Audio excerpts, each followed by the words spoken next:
Alright, for this lesson, lesson 43, we're going to do equivalent division problems, and which is kind of like equivalent fractions, and we're also going to do algebra and fractions. So without further ado, let's go ahead and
Alrighty, so here we have a division problem. It actually is an improper fraction, but if we do top divided by bottom, we can easily see that this is a division problem. 700 divided by 14.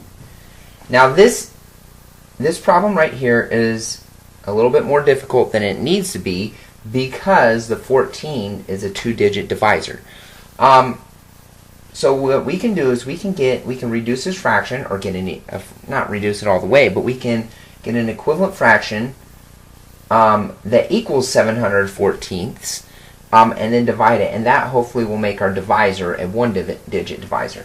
So let's go ahead and go through this. So 700 over 14.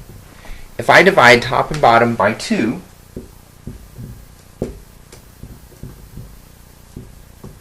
this fraction reduces to 350 over 7, which is much easier. 350 over 7 is equal to 700 over 14. Now if I do top divided by bottom with this problem, now I have a one-digit divisor, and this is a much easier problem to manage. Okay, well 7 can't go into 3, so I move it over once. 7 can go into 35 5 times. 5 times 7 is 35. Subtract 0, bring down your 0. A lot of kids stop right there, but remember 5 is in the 10 spot, and we still have to put something right there. So 7 will go into 0 times, so then there's a 0 right there. 0 times 7 is 0. Subtract remainder of 0. So we know that the answer to 350 divided by 7 is 50. And if that is true, we know that this is also true, that 700 divided by 14 is 50 as well. The reason why we know that is because 700 over 14 equals 350 over 7. We already solved this one over here. We know that 350 over 7 equals 14. We know that 350 over 7 equals 50. So all of this is equivalent. So your answer for that problem is 50. It's a lot easier to write an equivalent fraction, which can be converted into a division problem, and then a division problem that's easier to manage. Alright, let's do another problem. Here we have 1200 divided by 16. Let's rewrite this as a fraction, reduce the fraction, and then we'll rewrite it as a division problem. So 1200 divided by 16 is equal to 1200 over 16. Alright, if I were to divide top and bottom by, let's say, 8, then we're going to get, well, 1200 divided by 8 is a little bit different, a little bit more difficult. So if you don't want to get the greatest common factor, you can just pick a common factor to reduce it a little bit. You don't have to reduce it all the way. So these are both even numbers. Let's use 2. Alright, 1200 divided by 2 is going to be 600. Just like 12 divided by 2 will be 6. Well, 1200 divided by 2 is 600. 16 divided by 2 we know is 8. Alright, now we already can see that this is going to be an easier problem because the denominator is going to become the divisor, top, which is 600, divided by bottom, which is 8. And 8 is a one-digit divisor, which is a lot easier to work with than a two-digit divisor. Alright, well 8 will go into 60. 8 times 8 is 64, so we're going to go, 8 will go into 60 7 times. 7 times 8 is 56. Subtract. We're going to have 4, bring down your 0. 8 will go into 40 5 times. 5 times 8 is 40. Subtract that out, and no remainder.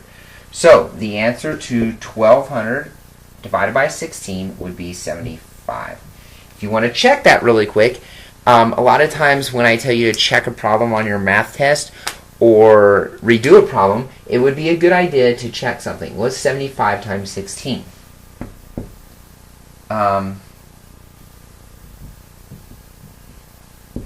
75 times 16. And we better get 1200. 5 times 6 is going to be 30. Carry your 3. 7 times 6 is 42. Plus 3 is going to be 45. Cancel those out. Placeholder 0. 1 times 5 is going to be 5. 1 times 7 is going to be 7. Add this up. 0 plus 0 is 0. 5 plus 5 is 10. Carry your 1. 7 plus 4 plus 1 is going to be 12. So, let me change this around really quick so you can see. So it's easy to see that 1200 is equal to 1200, which means this checks out and that you got the right answer. Alright, the moment you've all been waiting for, algebra with decimals mixed in. Alright, so, your book doesn't show you the algebra way, but I like I'm going to start doing more and more algebra because I want you guys to get good for 5th grade math. Alright, so we have some money. We spend $5, and we end up with $3.20 left over. Alright, so let's go ahead and solve this problem. What side do we start on? Well, the side with the variable. Alright, and we want to get the variable by itself. They call it isolating the variable. So we need to get rid of the minus 5. What's opposite subtracting 5? Adding 5. And math is about being fair. If we add 5 to this side of the equation, it's an equation, we have to do the equal side thing to this side. So if we add 5 to this side, I'm going to add 5 to this side. Notice I put the 5 right below the 3. That's because the 5 is in the ones place, and so is the 3. And when we add or subtract, let's cover up this whole side of the equation. When we add or subtract decimals, the decimal point always has to line up. And that's only for adding and subtracting. So, and we know that the decimal point is directly to the right of the ones place, and 5 is in the ones place, so therefore the decimal is directly to the right of 5. Then I'm going to add a couple of placeholder zeros. Okay, so we're basically, in order to find what D is, we need to add $5 to $3.20. 0 plus 0 is 0. 2 plus 0 is 2. 3 plus 5 is 8. Okay? These two cancel out over here because they're opposites. All we have left is D equals $8. We write it down here. D equals $8.20. Check. Alright, so that is how how you mix algebra and fraction or decimals together. Now let's do a problem with algebra and fractions. Alright, here we go. We have f plus 1/5 equals 4/5. So 4/5. So say you have pizza and you have f amount of pizza. You add 1/5 of a piece of a pizza and you end up with 4/5. How much did you have to start with? Alright, so algebra, there's two sides to every equation. Let's go ahead and start. What side do we start on? And the answer is the variable. You always start on the side with the variable. Here we're adding 1/5. So what's opposite adding 1/5? Well, subtracting 1/5. Okay? 1/5 minus 1/5 is 0/5, so those cancel out, and all we have left is f. But if I subtract 1/5 from this side, you have to subtract 1/5 from this side. You gotta be fair. Ooh, common denominator. I love it. This problem happens to have a common denominator, so we can subtract these. 4/5 minus 1/5 is going to be 3/5. Okay? So f is equal to 3/5. You started with 3/5 of a pizza. Then we added 1/5 and got 4/5. If you want to check this, it's very easy to check. All you have to do is take your original equation, which is f plus 1/5 equals 4/5. And wherever you see an f there, you put in 3/5. Remember, we just said that f equals 3/5. That means f and 3/5 are equivalent. They're synonymous with each other. All right. So I'm going to take 3/5. I'm going to erase the f, and I'm going to replace it with 3/5. You say, how can you do that? Well, that's because they're the same thing. They're interchangeable. All right. So let's see. 3/5 plus 1/5 is 4/5. Does 4/5 equal 4/5? And the answer is yes. Therefore, you know that that is correct. If 4/5 equals 4/5 in this situation, that means your original answer is correct. All right, a little bit of reciprocal review. Remember, reciprocal means flip. Okay, so we covered this a couple weeks ago, and that's what I like about Saxon curriculum is it always comes back and reviews stuff that you learned. So a little review. What is the reciprocal of 2/3? Very easy. You just take 3, and instead of it being in the denominator, you put it in the numerator. You basically just flip it. So instead of 2 being in the denominator, it is now instead of 2 being in the numerator, it is now in the denominator. So 3/2 is the reciprocal of 2/3. Let's do another one. Let's do 5/4. If I want to flip that one, find the reciprocal, you just take whatever's on bottom, put it on top. Whatever's on top, put it on bottom. Bang. So 4/5 is the reciprocal of 5/4. Alright, so let's do a couple problems with it. Alright, so here's the problem. 3/5 times some random number or fraction or decimal or whatever equals 1. This can be an advanced problem, but since we know what reciprocals are, it's not as hard. Now another little review session. Now if you take 4/5 and you multiply it by its reciprocal, well, what's the reciprocal of 4/5? We already talked about this a second ago. 5/4, then the answer is 1. Okay? So going backwards, if we take 4/5 and multiply it by some random number, and the answer is 1, then what we multiplied it by must have been the reciprocal. So x would be the reciprocal of 4/5, which in this case, x equals 5/4. Alright, so let's go ahead and do this one. Alright, so I have 3/5 times some random number, and that's going to equal 1. Well, if I take 3/5 times some number, and if the answer is 1, we know that the number we multiplied it by must have been the reciprocal of the original one. So what is the reciprocal of 3/5? The reciprocal of 3/5 is going to be 5/3. Okay? That's a little bit of inductive reasoning, and that's kind of what algebra is. So hopefully that helps you. Let's do a couple homework. Alrighty, here's problem number 1 from your homework, and it's from a couple of lessons ago. Okay, the bike costs $120. Nice bike. The sales tax is 8%. So the government wants to take 8% of 120, and they just want to take that money from you, and that is known as sales tax. All right, so what is the total cost? So first off, we have to find out what is 8% of 120. So we're going to take 120 and multiply it by 8%. Now remember, before you multiply, you can't just multiply by 8%. You have to change a percentage to a decimal. So in order to do that, you're going to take the decimal point, which is directly to the right of the ones place. So the decimal point's right there right now. And you're going to move it 2 places to the left. 1, 2. Placeholder 0. Erase the percent. Now we can calculate what 8% of 120 is. 8 times 0 is 0. 8 times 2 is 16. Carry your 1. 8 times 1 is 8. Plus 1 is 9. Alright, now we're pretty much done. We could put a bunch of zeros and add them in, but that's unnecessary. So we have to figure out where the decimal point is going to place. We know we're not paying the government $960. Alright? How much are we paying the government at an 8% sales tax? So we're going to find out decimal placement.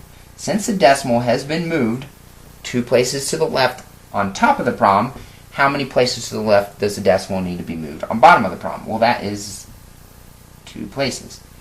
So the sales tax is $9.60. That's how much money goes to the government. $120, your original price, that's how much goes to the store that you're buying the bike from. So, but this is what I was telling you guys earlier. They're a little bit tricky sometimes. It says, what is the total cost out of your pocket that you have to pay for the bike? Well, you have to pay $120 to the store. Let's say you went to Dick's Sporting Goods. $120 to Dick's Sporting Goods. And then you have to pay $9.60 to the government. Notice, as usual, I lined up my decimals. You want to add a couple placeholder zeros. That helps. $120 is still $120 if I add 2 placeholder zeros after the decimal. Okay, so then I'm going to add it up. 0, 0 plus 6 is 6. Bring your decimal straight down. 0 plus 9 is 9. 2 plus nothing is 2. 1 plus nothing is 1. So you're going to be paying $129.60. $9.60 will go to the government, $120 to the store. Alright, let's do another. Alright, number 2, 150 knights are sitting at the table. Only 128 are sitting at the table. How much space is left? So there's enough space to sit 150 knights, but only 128 are sitting there. So the problem says, for number 2 on your homework, it says write an equation.